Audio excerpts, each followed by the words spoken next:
Prince Charles tests positive for the coronavirus while the royals take action against COVID-19. Whenever and wherever adversity strikes, the people of the United Kingdom have a unique ability to pull together. Duchess Meghan is living her best life in Canada while planning Archie's first birthday. Plus, writer and comedian Molly Mulshine helps us spill the royal tea. Already there was some bad headlines about, who's going to pay for their security and everything. So I think it is going to be rough for them to try to stay in Canada and actually earn a living.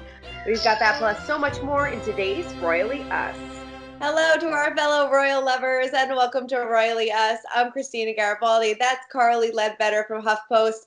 And we are about to break down everything about the royals because there's a lot to get to from our homes. How are you doing, Carly? I am good. Great to see your lovely face on screen. You too. I hope you're staying safe and healthy, much unlike Prince Charles. Yes, he is our biggest news of the day, I would say. Definitely, yeah. So let's get right into our royal roundup. We have to start out with Prince Charles. The palace announced that, he tested positive. And this is sort of inevitable. I mean, the royals meet so many people, and Prince Charles on March 9th actually was with Prince Albert of Monaco, who also tested positive for COVID-19. But Prince Charles left the city with Camilla a few days ago to hunker down in Scotland, and just today, Clarence House announced that he's experiencing mild symptoms, but he is still working. The royal work doesn't stop, right? It doesn't stop. Even in the midst of a global pandemic, while you have the virus, you still cannot quit your job. Right. Well, Buckingham Palace also announced that the Queen is in good health, but they announced that she was with him on March 12th, which was one of his last public appearances, right? Yeah, people are definitely concerned. I mean, Prince Charles is 71. The Queen is 93. Right now, she is in Windsor Castle with Prince Phillip, who hasn't been in great health the past few years. But so far for now, the Queen is doing well, even after an aide at Buckingham Palace actually was tested for coronavirus. So for now, I mean, God save the Queen, keep her safe. But it looks like she's doing all right for now. Definitely. I hope we are keeping her in our thoughts, and same with Charles, because we wish him a speedy recovery. Yes, definitely. So we know in this past week, the royals have been speaking out against the virus and how to kind of raise awareness. Prince William recently did this, so I want to take a look at this. The public's desire to help in the wake of tragedy needs to be managed and channeled in the best possible way, which is why the establishment of the National Emergencies Trust was so important. I said at its launch last year that I dreaded the day when it would be needed.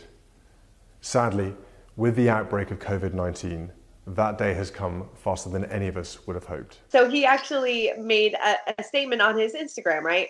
He did. He recorded a video and also released a statement, as you said, on Instagram, basically telling the nation, we've got to come together. We've got to thank the people working on the front lines right now, doing everything they can to help us stay safe. And he also released a few guidelines for staying safe, like staying inside, washing your hands, and just doing your absolute best. Right. I was actually a little surprised that he and Kate went to this emergency call center. Yes, it was great, but maybe stay home and self-isolate a little bit. Exactly. It was really funny seeing that, just because his message on Instagram was stay home. And he obviously was not staying home with Kate Middleton, and they weren't 6 feet away from these people who are fielding these emergency phone calls. Yeah, it was really not the time for a public appearance. If anything, it was a great time for an Instagram Live or something like that to encourage people to stay inside. Definitely. Hopefully we don't see them for quite some time. Hopefully they're hunkered down with the kids. Now, you mentioned before that there was an aide that contracted the virus. Is there anybody else that we know? 2 royals, not in the British family, contracted or tested positive for coronavirus last week. That is Prince Albert of Monaco, and he was the first head of state to get it. And then the Archduke of Austria was the first one to come forward and say that he had it. And I think it's really important that these royals and public figures are speaking out and saying that they have it, talking about what they're feeling, and just because that, other people need to see that no one is immune to this and we all need to stay home. Yes, royals, just like us, can get the coronavirus. Well, despite not being senior members of the royal, well, they still are for a couple more days. 8 more days. I think the count is 8 days. Yes, 8 days and counting. So, but Harry and Meghan also released a statement, and this was a little bit of a different statement saying, while you're in isolation, you can feel lonely, you can get anxious, and kind of ways to cope with that, which I thought was really great. It really was. It honestly read like a blog post from the TIG to me, hoping that comes back. But I thought they did a really good job. They weren't as formal as Prince William and Queen Elizabeth, who obviously are in a different position than they are.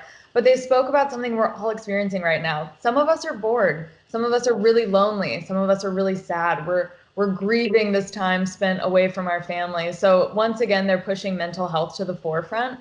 And that's really important in a time like this when a lot of us are sort of trapped and isolated from our families. So it was a message of reassurance and also that it's okay to not feel okay. Yeah.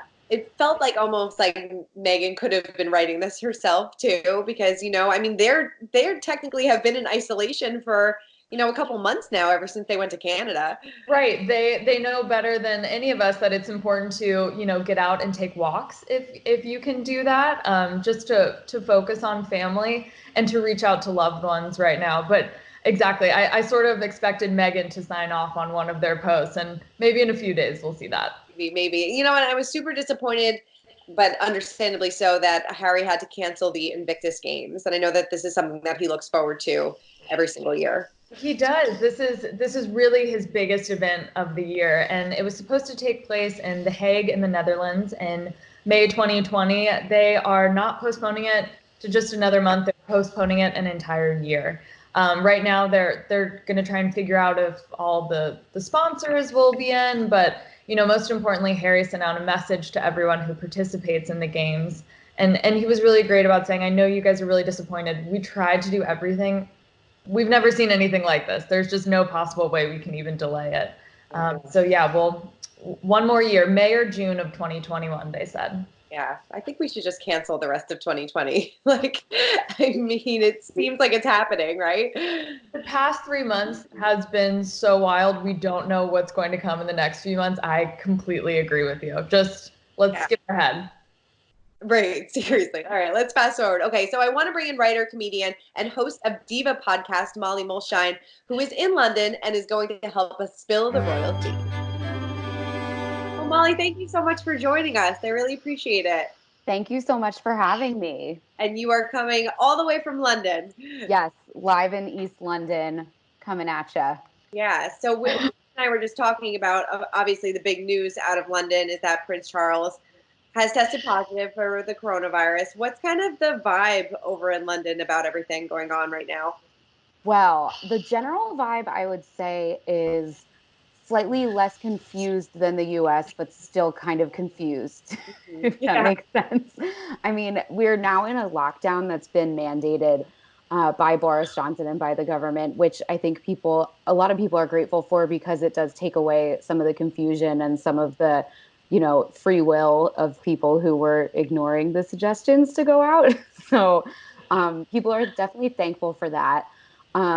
With Prince Charles's diagnosis, it seems like that has been met with a lot of like trademark British humor, which is kind of funny. Nothing too like offensive or bad or anything, but it's good that he's got a mild case.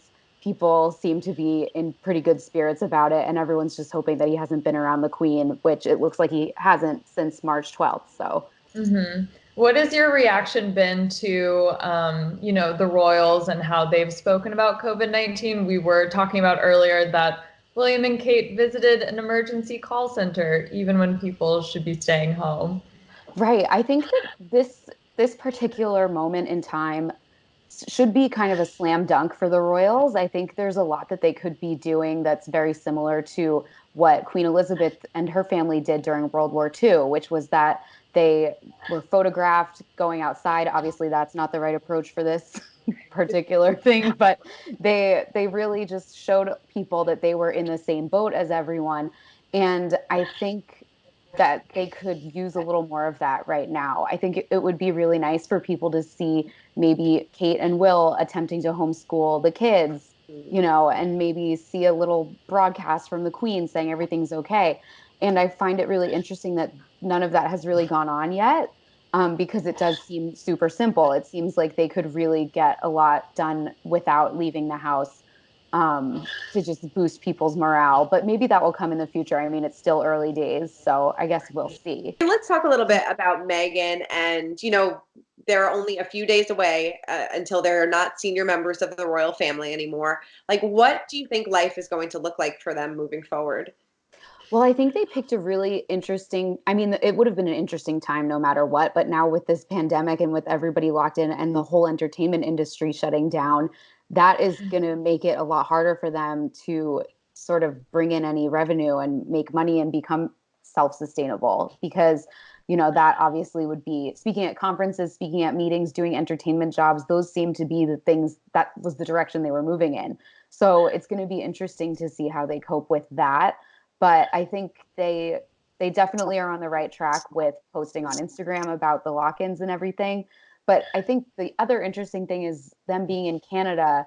This is kind of getting in the weeds, but as somebody who has emigrated to the UK, I think about work visas and visa issues all the time. And I'm wondering how they're going to get work visas in Canada, because I know Meghan had one before, but it was probably tied to Suits, and it's probably not valid anymore unless she works on Suits. So I just am obsessed with that aspect of it. And I'm really interested to see how they manage to kind of, get the right to work in Canada. Mm-hmm. And as they begin to take jobs in Canada or the US, are there any royals that they can look to or follow in the footsteps? Yeah, it's interesting. When this news broke, the one of the biggest storylines that people were pushing was that royals don't do this and royals don't have jobs, but royals have had jobs always, I mean, the way that the royal family makes most of its money is through landowning, which is a job. And, Beatrice and Eugenie have had jobs. Um, Prince Edward, William and Harry's uncle, he had a TV production company, which ended up getting disbanded because there was a minor scandal attached to it. But it's not unheard of. And one royal in the past who has really sort of spread her wings out was Sarah Ferguson, the former Duchess of York. She found a lot of success in America being a spokesperson for Weight Watchers and doing like documentaries with Oprah. So she, of course, was out of the royal family completely in sort of a more scandalous way before all of that stuff started happening. But it's not unheard of at all. And I don't think they're going to have a hard time with making money or anything like that. No, I don't think so either. I mean, we've heard that she's doing the voiceover for Disney. I'm sure that they have something in the works with Oprah already. So deals are definitely in motion. Yeah, for sure. My like favorite conspiracy theory that I came up with is that they're going to do something with Netflix, and that's why The Crown isn't doing any more seasons. I'm going to be surprised. Yeah, that would be fun, but I just completely made it up. So we'll keep in mind for 3 years when it turns out that happened. But we also heard that Meghan might be writing another cookbook. Right. I think that would be a great way for her to kind of ease her way into the publishing market, because I'm hoping, as I'm sure most royal fans are, that she will write a memoir one day. And I think, she, with the TIG, she's proven that she's a really good writer and that she enjoys writing. So I think we're going to see her hopefully slowly move into the publishing sphere. And I think, a cookbook, maybe in the vein of like, I don't know why this is the thing that's coming to my mind, but like Teresa Giudice, Skinny Italian, where she had like the recipes and like the stories about her family, and she like spilled some tea about her friends and Caroline Manzo. Like, I would love Meghan to kind of go that route. Oh, I would love that. Spill all the royalty for us. Yeah. I would definitely love that. And then, we've heard reporting that they might be moving to Los Angeles for the summer. Who knows? Maybe for the foreseeable future. Who knows? Right. I think with the visa issue, that would make it even more appealing for them to move back to the States, because, like I said, it's really hard to get a visa that's, not attached to a job in another country when your partner isn't from that country. And I think if they try to kind of just like ease in on, an exceptional talent visa or something like that, there's going to be a lot of bad press that would come from that, because already there was some bad headlines about, who's going to pay for their security and everything. So I think it is going to be rough for them to try to stay in Canada and actually earn a living. And I think if they went to LA, like Sarah Ferguson has had a great time in the US. Beatrice and Eugenie had a great time in the US. And there's a lot of, quotes on the record and statements on the record of people talking about how much Diana loved the US and how she felt whenever she went to the US. She was like, people they don't treat her like a normal person, but they're just really excited to see her. And there's not all this weird royal baggage that kind of can sometimes weigh you down, I think, when you're in the UK and you're part of the royal family. So I think I would love to see them move to LA. If I was going to put money on it, I would say that it will happen. And I just hope it does. I just imagine her going to Coffee Bean and Tea Leaf and getting papped on the way. I just would love it. It would be so good. It would be. I was going to say, do you think that the public perception of Meghan and Harry has changed at all in the week or so that it's been since they've left the UK? I don't know. There hasn't been a lot of news about them. There hasn't been a lot of fresh news. Obviously, there's been all of the same old sort of tabloid retreads of body language experts explaining why Meghan's terrible and Kate's amazing. So that hasn't stopped. But I think now people are sort of just in a wait and see moment with them.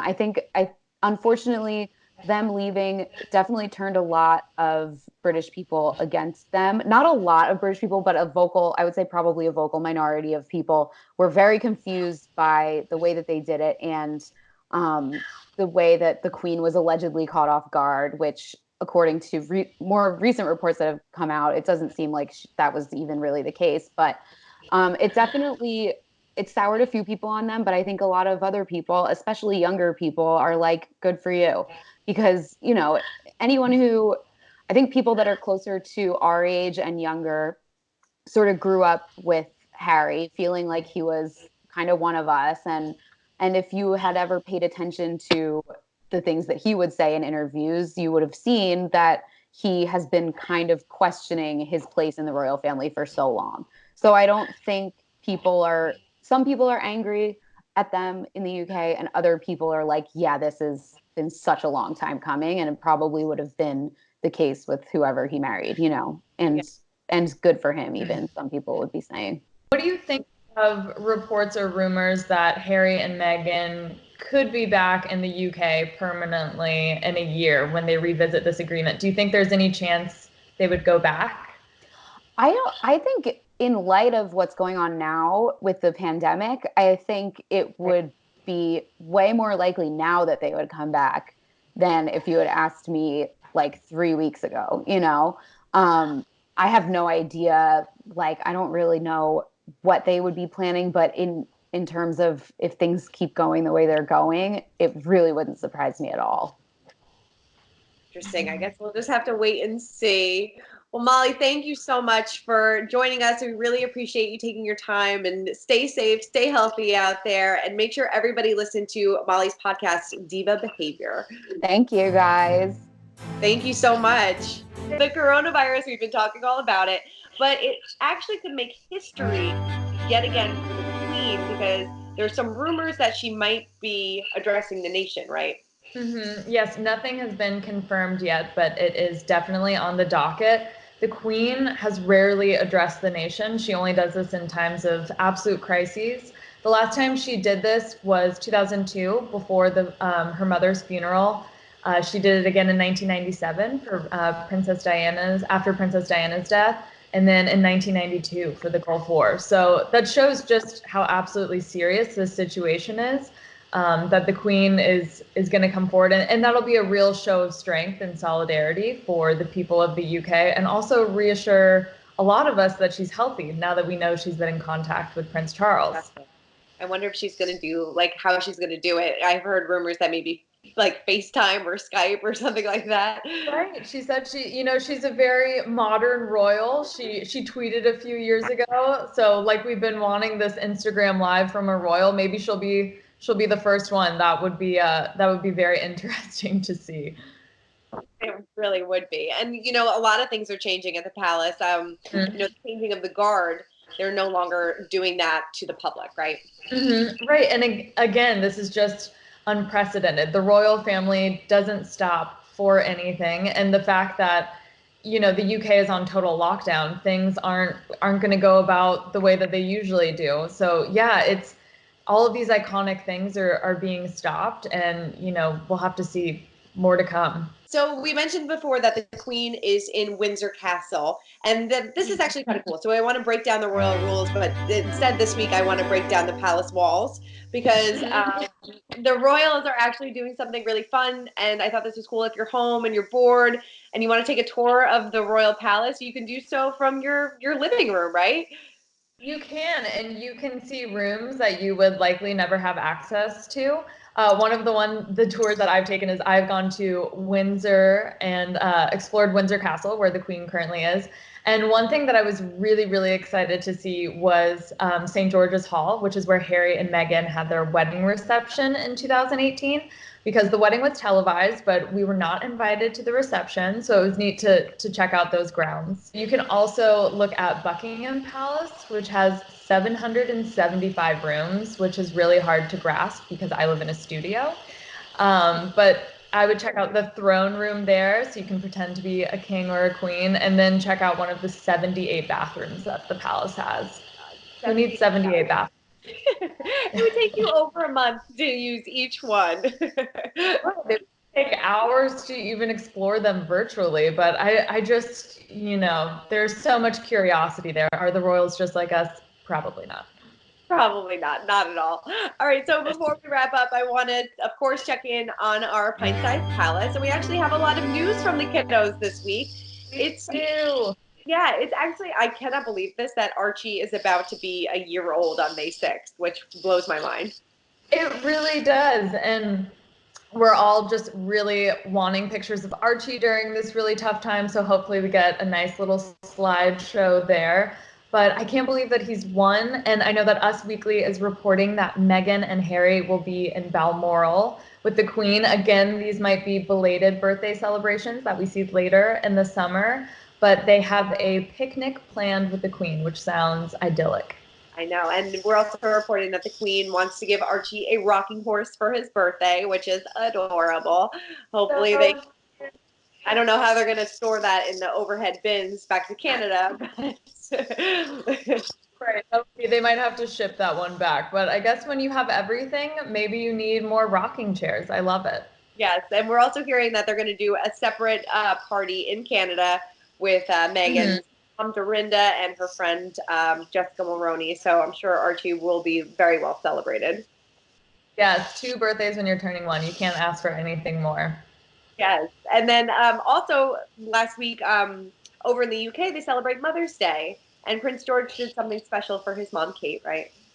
He did. Kensington Palace shared on Instagram that Prince George created the cutest card for his mom. It is it's a few flowers in a vase, and it's very, very cute and very well drawn. So obviously Prince George showing off all of his talents at age 5. We're excited to see these progress. Yes, definitely. Well, Carly, thank you so much as always. Stay safe out there. Thank you. You too. Great to see you. Too. And of course, for all of your Royals needs, make sure you head on over to smagazine.com and subscribe to our YouTube channel. We will see you guys next week.